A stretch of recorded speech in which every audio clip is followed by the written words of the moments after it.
Hello students, in this video we'll do chapter 2 The Thief's Story by Ruskin Bond class 10th।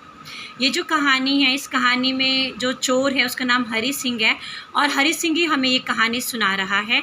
Hari Singh 15 साल का एक लड़का है और वो एक आदमी से मिलता है, वो 25 साल का है, उसका नाम अनिल है।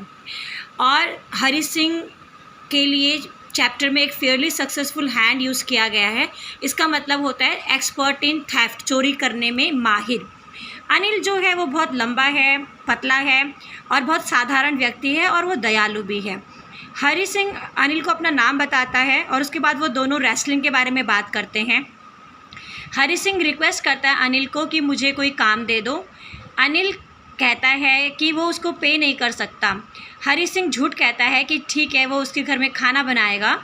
तो अनिल मान जाता है और कहता है ठीक है, तुम मेरा खाना बनाना और मैं कोशिश करूँगा कि तुमको पेमेंट भी दे पाऊँ। उसके बाद अनिल प्रॉमिस करता है हरी सिंह को पढ़ाने की, उसे खाना बनाना सिखाता है, उसे उसका नाम लिखना सिखाता है और कहता है वो जल्दी ही उसे सारे सेंटेंसेस लिखना भी सिखाएगा और एडिशन भी सिखाएगा। हरी सिंह घर का काम करने में बहुत खुश होता है। उसको अनिल के घर में काम करना बहुत अच्छा लगता है और दिन का सामान खरीदने के समय वो 1 रुपये की चोरी करता है रोज़। 1 रुपये वो रोज़ चोरी करता है जब वो दिन का सामान खरीदता है। अब जो अनिल है, जिसकी उम्र 25 साल है, वो मैगज़ीन के लिए काम करता है और जो वो पैसे कमाता है वो इरेगुलर हैं, बाय फिट्स एंड स्टार्ट्स, मतलब इरेगुलरली कमाता है। कभी पैसा आता है, कभी नहीं भी आता। एक दिन अनिल 600 रुपये लेके आता है, अब बंडल ऑफ नोट्स लेके आता है, 600 रुपये लेके आता है। 50-50 के नोट होते हैं और उसको वो गद्दे के नीचे रख देता है।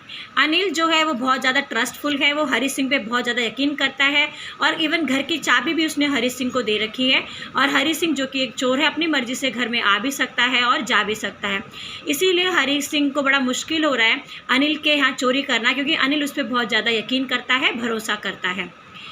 फिर भी हरी सिंह अपनी चोरी से बाज नहीं आया और हरी सिंह ने अनिल के 600 रुपये चुराए और वो स्टेशन के तरफ जाने लगा। स्टेशन में उसको 10:30 बजे की ट्रेन पकड़नी थी जो कि लखनऊ जाने वाली थी। उसके बाद हरी सिंह भागता हुआ गया स्टेशन की तरफ।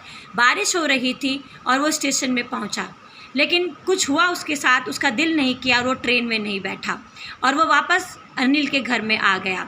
जब वो अनिल के घर में आया तो उसको रियलाइज़ हुआ कि जल्दबाजी में और लालच में वो एक ऐसे इंसान के घर में चोरी कर रहा था जिसने उसके ऊपर इतना भरोसा किया, जो उसको पढ़ा रहा था, लिखा रहा था। अगले दिन अनिल उठा और उसने हरी सिंह को 50 रुपये दिए और मुस्कुराते हुए कहा कि अब तुम्हारी जो सैलरी है वो मैं तुम्हें रेगुलरली दूंगा। अनिल जानता था कि हरी सिंह ने रात को पैसे चुराए और वो पैसे लेके भागा भी था, लेकिन उसने कुछ नहीं कहा क्योंकि अनिल को लगा कि अगर हरी सिंह वापस आ गया है तो इसका मतलब इसका दिल अच्छा है, ये एक अच्छा इंसान बनना चाहता है। इसीलिए अनिल ने कुछ भी नहीं कहा और मुस्कुराते हुए हरी सिंह को 50 रुपये दिए। और इसी वजह से, अनिल सिंह के अच्छे व्यवहार की वजह से, जो हरी सिंह है वो चोरी के व्यवसाय को छोड़ देता है और एक अच्छा नागरिक बनने की कोशिश करता है। सो ये एक छोटी सी समरी थी। आई होप आपको ये चैप्टर समझ में आया होगा। Thank you students.